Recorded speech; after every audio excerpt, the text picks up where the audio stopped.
Celebramos el viernes de esta semana número 28 del tiempo ordinario de las 34 semanas que nos regala el Señor en el tiempo ordinario. Y hemos brincado, hemos pasado a la lectura de la carta a los Efesios. Empezábamos con este texto tan bello, ¿verdad? Ayer, hoy tenemos unos versículos. Yo quisiera, claramente no nos da chance de desmenuzar toda la lectura, pero algunas cosas. Dice: hermanos, con Cristo somos herederos también nosotros. Para esto estábamos destinados, por decisión del que lo hace todo según su voluntad, para que fuéramos una alabanza continua de su gloria. Miren, para que fuéramos una alabanza continua de su gloria, nosotros, los que ya antes esperábamos en Cristo. Esta primera parte de la carta a los Efesios, yo quería subrayar estas dos palabras que se les he puesto allí. La primera es herencia. Herencia, somos herederos. ¿Y por qué somos herederos? Pues normalmente uno recibe una herencia cuando hay un ligamen, ¿verdad? Normalmente. Pues la verdad es que la herencia se entrega como se gusta. Pero normalmente hay un ligamen, ¿verdad? Y en este caso Pablo quiere que quede claro que la herencia que nosotros recibimos es según la voluntad de Dios. Traduzcamos herencia y según la voluntad de Dios. Lo que nos está diciendo es que no hay ningún mérito. En esta herencia que hemos recibido en Cristo, nosotros no tenemos mérito. Yo creo que no debe olvidarse eso, porque muy normalmente pensamos que debemos hacer puntos delante de Dios. Yo crecí escuchando un dicho de la gente, muy lindo, muy piadoso, para pedir un favor. Yo no sé si usted, igual que a mí, o usted creció oyendo cuando la gente le va a pedir un favor, le dice a uno: ¿quiere ganarse el cielo? ¿Verdad? ¿Quiere ganarse el cielo? ¿Usted me haría el favor de tal cosa? No, qué equivocado está eso. Uno no tiene que hacer mérito para ir al cielo. Ha sido un regalo justamente porque usted y yo no hicimos nada para creer. La fe se nos dio como un regalo, gracias a nuestros padres o gracias a los que nos pusieron en este camino. Y hay una diferencia: sin mérito, y que hay que recordarlo, sin mérito es importante recordar que no estamos hablando de ganar, pero sin mérito sí estamos hablando de cuidar. Entonces, si hemos recibido una herencia, que es la herencia de la salvación, a mí y a usted no nos toca ganarnos esa herencia, la hemos recibido, pero ¿qué nos toca? Cuidar esa herencia. Es lo que hizo el hijo pródigo: recibió una herencia por adelantado, pero no la cuidó, la gastó de mala manera, como nosotros conocemos. Entonces, creo que Pablo nos puede inducir a nosotros volver práctico esta primera parte de la lectura, recordándonos esto, el verbo cuidar. ¿Qué debemos cuidar? La herencia nuestra de la fe en varios ámbitos. Por ejemplo, cuidar la herencia en nuestra familia, en nuestra casa. De las cosas curiosas de la pandemia es que incluso los problemas han cambiado con respecto a la familia. Por ejemplo, ya y hasta ahora yo escucho discusiones intrafamiliares sobre el tema de las visitas. Sabemos por todo el contenido que tiene de epidemia, etcétera. Yo no quiero reducir la gravedad del asunto, pero por ejemplo ahora se oye con más facilidad que no queremos que nos visiten, o sí queremos que nos visiten, o una hija sí quiere visitar y el otro hijo no quiere visitar, y entonces un pleito entre los hermanos, y eso es muy curioso, ¿verdad? De verdad es que en estos 7 meses de pandemia, tal vez los primeros 3 o 4 meses no era tanto, pero ahora en las conversaciones que tenemos entre cuestiones de fe y de pecado incluso, se menciona. Entonces yo pensaba, qué curioso, el tema de cuidarse, de cuidar la casa, cuidar los nuestros, aquellos requerimientos de llegar y quitarnos la ropa, lavarla, desinfectarse los pies. Qué interesante que sucediera lo mismo de cuidarnos, de no perder la herencia del cielo así, ¿verdad? Que si yo venía caminando y me contaminaron con un chisme, entonces llegar y quitarme ese chisme para que no entre a la casa, sacudirnos los pies, desinfectarlos para no traer toda la mala vibra que, ¿verdad? Los montón de problemas y dificultades, etcétera. Cuidar la casa, cuidar el corazón, por ejemplo, que tanto con tanta facilidad no lo cuidamos, lo exponemos, ¿verdad? Cuidarnos a nosotros mismos, querernos, chinearnos, consentirnos, no por encima del amor al prójimo, pero miren que el mandamiento es amar a Dios y al prójimo como a nosotros mismos, entonces cuidarnos a nosotros mismos también. Cuidar la fe, se me ocurrió poner una imagen de una plantita. La fe hay que cuidarla, si no se pierde. A los padrinos en el sacramento del bautismo yo les digo, mire, se les está entregando esta vela y casi que podríamos hacer una dinámica de que yo me acerco a apagar esa vela y que ustedes no me lo permitan, porque el mundo tiene una corriente de aire que quiere apagar la fe de cualquier persona. Entonces, cuidar la fe. ¿De cómo? De una herencia que según la voluntad de Dios hemos recibido, no la tenemos que ganar porque no tiene mérito, pero sí la tenemos que cuidar. Sigue diciendo Pablo, interesante, dice, hablando en Cristo, en Él, también ustedes después, ojo los verbos, de escuchar la palabra de la verdad, el Evangelio de Salvación, y después de creer que han sido marcados con el Espíritu Santo prometido, en este Espíritu es la garantía de nuestra herencia, mientras llega la liberación del pueblo adquirido por Dios para la alabanza de su gloria. Mire que en Pablo no es la primera vez, en la carta a los Romanos hace una gran reflexión sobre estos dos verbos, porque están unidos. En nuestra concepción religiosa el verbo escuchar y el verbo creer está unido, igual el verbo obedecer por el mismo motivo. Otra vez, ¿qué escuchamos nosotros? Porque nosotros terminamos creyendo lo que escuchamos. Nosotros terminamos creyendo lo que escuchamos. Esto es importante, es trascendental. Si escuchamos que el cloro cura el COVID, que el cloro cura el COVID, que el cloro, terminamos creyendo que lo cura y lo tomamos. Creemos los que escuchamos, por eso hay que cuidar mucho nuestra fe, y una forma de cuidarla es cuidar lo que escuchamos. Cuando el Señor dio los 10 mandamientos, siempre hay una trampa que uno le pudiera decir a los chiquillos, ¿cuál es el primer mandamiento que dio el Señor a Moisés? Y la gente dice, amar a Dios sobre todas las cosas.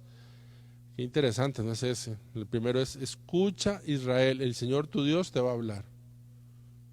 Amarás a Dios sobre todas, primero escuchar, ¿verdad? Escuchar y creer. En Pablo son verbos que van juntos, como en San Juan, ver y creer van juntos. Y decía, han sido marcados con el Espíritu Santo prometido. En la primera diapositiva yo puse el Espíritu Santo y dice como garantía de nuestra herencia. Ay, lastimosamente la traducción que utiliza la versión mexicana no es la más fiel, porque la verdad es que la traducción latina, la Vulgata que se llama, utiliza una palabra y la traducción griega utiliza otra. ¿Cuál es la palabra griega, latina que utiliza? Utiliza la palabra prenda, y la palabra griega utiliza la palabra arra. Esto es muy importante. Santo Tomás de Aquino hace una diferenciación con respecto a este texto. Nos recuerda que la prenda, yo no sé nada de estas cuestiones de notariado y demás, pero el comentario que hace Tomás de Aquino es recordando que la prenda normalmente es algo distinto de la cosa que me están dando o que me van a dar en tal caso, y que al final se devuelve. Uno da una prenda, mientras voy a recibir lo que voy a recibir, recibo lo que voy a recibir, y entonces yo tengo que devolver la prenda, ¿verdad? En cambio el arra, ¿verdad? Es una parte de la cosa que yo voy a recibir, y al final no tengo que devolver el arra, sino que se me va a completar el arra. Entonces es muy interesante porque la palabra griega que Pablo utiliza allí no es garantía como tradujo ahorita la versión española, ni siquiera es prenda como tradujo la San Jerónimo, la Vulgata, sino arra. Esto es muy importante para quienes creemos. Quiere decir que en nuestro bautismo y nuestra confirmación nosotros recibimos el arra de la salvación con el Espíritu Santo. Es decir, el Espíritu Santo que va a ser plenificado. Habita en nosotros el Espíritu, pero va a ser plenificado en la vida del cielo, en la vida de la tierra. Esto es una promesa que no debemos olvidar. ¿Por qué? Porque dice que todo esto lo tenemos para la mayor gloria de Dios, para la alabanza de Dios, para eso fuimos creados, para alabar a Dios, como dice San Ignacio de Loyola, todo para la mayor gloria de Dios, hacer todo para la mayor gloria de Dios. Uno pudiera de verdad meterse en estos temas, por ejemplo, sellados por el Espíritu Santo, ¿verdad? La comparación es muy fea, pero incluso yo creo que ahora ya no se da. Yo crecí en Guanacaste y la única forma de saber y de diferenciar las bestias, los animales, las cabezas de ganado era marcándolas, ¿verdad? Con fierro. Entonces la ganadería tenía un fierro, quizá no con el mejor método, se calentaban el fuego y le marcaban el fierro. Eso decía, ese ganado se rompió una cerca, este ganado es de tal parte, este ganado es de tal otra. Nosotros estamos sellados por el Espíritu Santo. Cuando llega Satanás a reclamarnos, Jesucristo dice, no lo tocas, este es mío. Aquí está marcado con el sello del Espíritu Santo, que es el signo de pertenencia mía.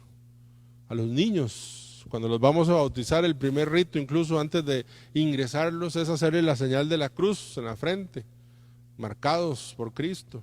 En la confirmación se le hace la señal de la cruz el obispo. Hoy que fui a ungir enfermo, una enfermita, la señal de la cruz con el santo óleo, somos sellados por el Espíritu Santo. Yo soy pertenencia del Espíritu Santo. Dice el Evangelio, de lo muchísimo que dice el Evangelio, muchísimo, que otra vez son varios temas, terminando este discurso del capítulo 22, dice Jesús, es muy, muy bonito porque Jesús nos enseña a rezar, Jesús nos enseña a ir de misión, Jesús nos enseña cómo debemos ir cuando vamos de misión, nos enseña varias cosas y nos enseña cómo temer. Él lo dice literalmente, les voy a decir a quién hay que temer. Y utiliza como regla para saber a quién hay que temer el daño. Hay que temer más a lo que más hace daño. Entonces, por ejemplo, habrá que temerle a un gato. Y bueno, hay gente que le puede tener fobia a los gatos. Yo les cuento, en Frailes había un tragaluz y una noche como a medianoche, dije yo, se metieron a robar. Y vuelvo a ver el tragaluz, se había metido un gato y había quebrado el tragaluz y entonces yo no puedo dejar este gato aquí, ¿verdad?